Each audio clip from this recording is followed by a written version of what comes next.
CPM സംസ്ഥാന secretary MV Govindan നേരിട്ടെത്തിയിട്ടും പത്തനംതിട്ടയിലെ വിഭാഗീയത തീരുന്നില്ല.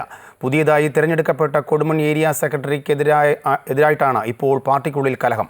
ജില്ലാ സെക്രട്ടറി KP ഉദയഭാനു ഉൾപ്പെടുന്ന ഏരിയ സമ്മേളനത്തിൽ മത്സരത്തിലൂടെയാണ് ഏരിയ സെക്രട്ടറിയായി RB രാജീവ് കുമാർ തിരഞ്ഞെടുക്കപ്പെട്ടത്.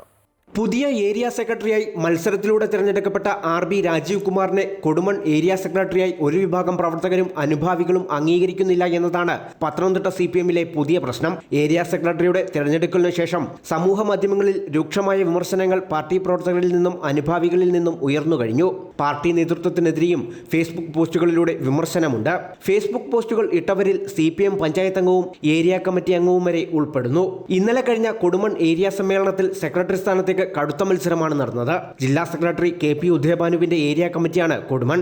മത്സരം ഒഴിവാക്കാൻ നേതൃത്വം ഇടപെട്ട് ശ്രമം നടത്തിയെങ്കിലും വിലപ്പോയിരുന്നില്ല. 13 വോട്ടുകൾക്കാണ് RB രാജീവ് കുമാറിന്റെ വിജയം. RB രാജീവ് കുമാർ CPMലേക്ക് എത്തിയിട്ട് 10 വർഷം മാത്രമേ ആകുന്നുള്ളൂ. കോൺഗ്രസിൽ നിന്നുമായിരുന്നു ഇദ്ദേഹത്തിന്റെ CPM പ്രവേശനം. ഇക്കാര്യങ്ങൾ ചൂണ്ടിക്കാട്ടിയാണ് വിമർശനങ്ങളേറെയും. വർഷങ്ങളായി പാർട്ടിക്ക് വേണ്ടി പ്രവർത്തിക്കുന്നവരെ അവഗണിക്കുന്നുവെന്നും നേതാക്കളുടെ പ്രിയപ്പെട്ടവർക്ക് സ്ഥാനമാനങ്ങൾ നൽകുന്നുവെന്നും വിമർശനമുണ്ട്. പത്തനംതിട്ടയിലെ വിഭാഗീയത പരിഹരിക്കാൻ ഇന്നലെയാണ് സംസ്ഥാന സെക്രട്ടറി MV ഗോവിന്ദൻ ജില്ലയിലേക്ക് നേരിട്ടെത്തിയത്.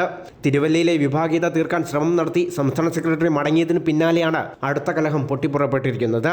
അമൃത ന്യൂസ്, പത്തനംതിട്ട.